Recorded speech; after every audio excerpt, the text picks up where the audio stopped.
Hello students, part first we have learned about natural resources, that is classification of resources. Now we shall discuss about artificial resources. So definition of artificial resources. Anything that means visible or invisible that mankind has made. The source of all artificial resources is the human brain and its shared ability of pollination with each other's information, knowledge, experience, and invention. So, जे आपण नेचरकडून मिळणारे जे resources आहे त्याच्या through त्याच्यावर वेगवेगळ्या methods किंवा स्वतःचा ब्रेन यूज करून जे नवीन नवीन क्रिएशन करतो, जे स्वतःला हव्या आहेत वस्तू त्या नॅचरल रिसोर्सेस यूज करून क्रिएट करतो. सो त्याच्यापासून वेगवेगळं नॉलेज मिळवतो, वेगवेगळे एक्सपिरियन्स असतील किंवा वेगवेगळे शोध लावतो, त्याला आपण आर्टिफिशियल रिसोर्सेस म्हणतो.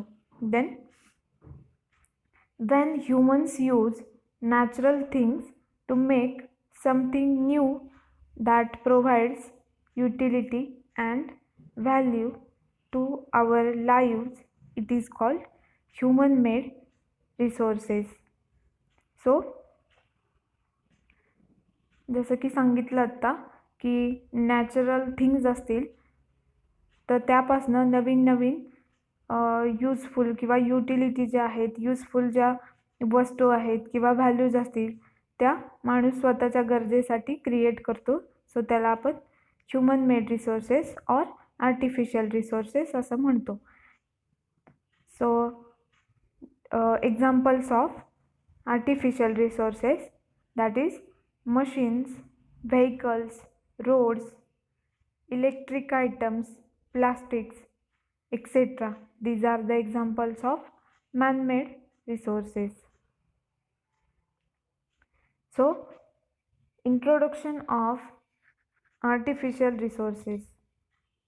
Man-made resources are a type of resources that doesn't occur naturally and is made by humans. So these resources doesn't occur naturally, ते नेचरकडून मिळत नाही डायरेक्टली. सो माणूस त्याच्यावर वेगवेगळ्या मेथड्स यूज करून त्या क्रिएट करतो. सो त्याला आपण मॅनमेड म्हणतो. Manmade resources are mostly renewable. So ते जे रिसोर्सेस आहेत मॅनमेड ते परत परत आपण क्रिएट करू शकतो. They help in economic as well as social development.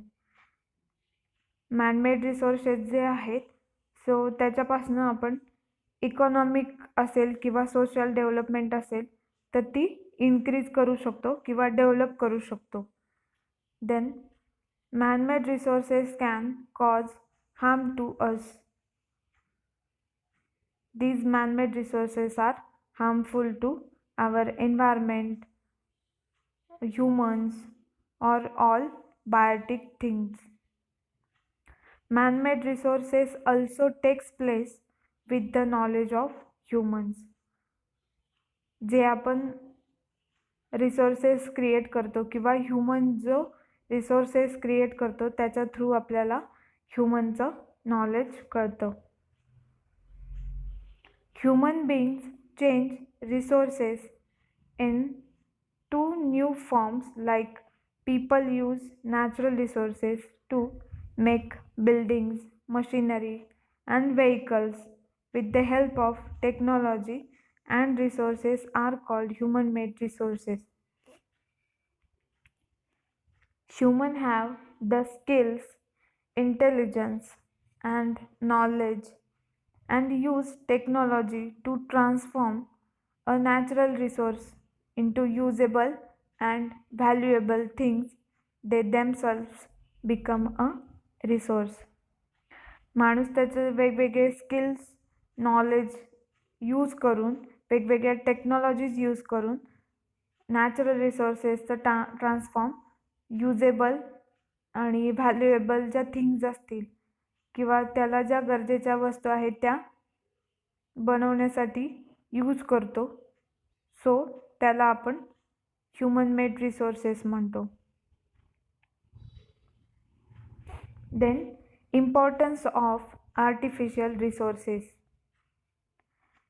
Man-made resources are important because they can be converted for future and are produced by using skill, knowledge and technology at its best. माणूस ज्या पण वेगवेगळ्या human made resources create करतो natural रिसोर्सेसचा use करून for आपल्या future जनरेशनसाठी असेल किंवा वेगवेगळे जे स्किल नॉलेज यूज करून आणि टेक्नॉलॉजी यूज करून वेगवेगळे रिसोर्सेस क्रिएट करतो किंवा व्हॅल्युएबल यूजफुल थिंग्स क्रिएट करतो. So these are the also importance of artificial resource.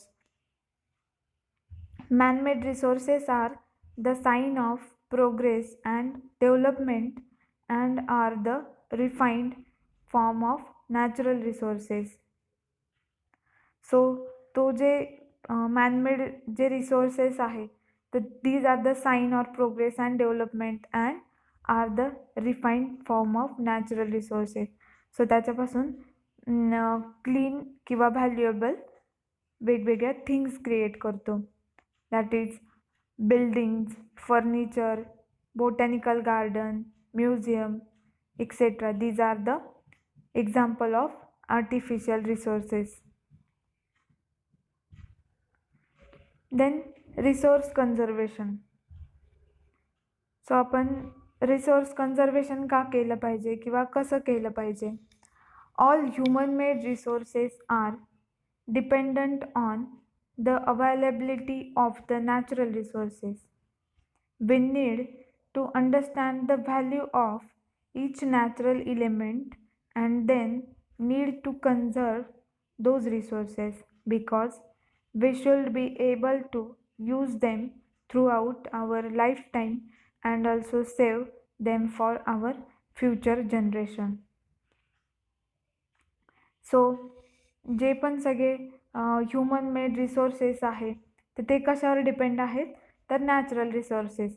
Natural रिसोर्सेसची जी अवेलेबिलिटी आहे तर त्याच्यावर ते डिपेंडंट आहेत आणि ह्युमन ते क्रिएट करतो पण ते लाईफ टाईम किंवा also save them for our future generation. आपण ते फ्युचर जनरेशनसाठी सुद्धा आपण ते त्यांना पण यूज करण्यासाठी आपण ते ठेवू शकतो किंवा आपण आत्ता त्याचा हवा तेवढा किंवा गरजेपुरताच यूज करून आपल्या फ्युचर जनरेशनसाठी सेव्ह करून ठेवू शकतो. So examples of resource conservation किंवा फॉर फ्युचर जनरेशन किंवा का सेव्ह करायचे ते.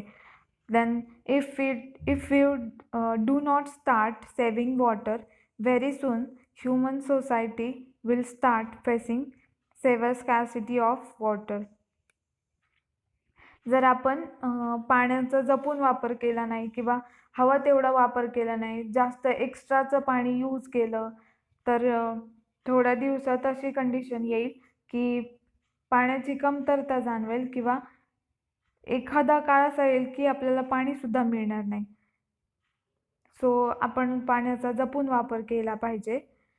If we cut down all forest, eventually there will be no wood left for us to build homes or make fire. It will also increase the level of carbon dioxide. जर आपण forest cutting असेल किंवा forest cutting जास्त प्रमाणात केलं तर एक time असा येईल की आपल्याला घरं बांधण्यासाठी किंवा जाळण्यासाठी सुद्धा लाकूड शिल्लक राहणार नाही. इवन जे कार्बन डायऑक्साईडचं इन्क्रीज लेवल आहे म्हणजे लेवल आहे तर ती पण इन्क्रीज होत जाईल. जे आपल्याला प्लांटपासून ऑक्सिजन मिळतो तर ऑक्सिजनचं प्रमाण कमी होत जाईल आणि कार्बन डायऑक्साईड चं प्रमाण इन्क्रीज होत जाईल. Then as a result it will only harm human life. In other words, conservation of resources is necessary for the betterment of human life. So जर ह्या गोष्टी जर होत गेल्या तर हे खूप हार्मफुल आहे ह्युमन लाईफसाठी. सो जे पण नॅचरल रिसोर्सेस आहे किंवा ह्युमन मेड रिसोर्सेस असतील तर ह्या सगळ्याचं आपल्याला कन्झर्वेशन करणं खूप गरजेचं आहे. So thank you.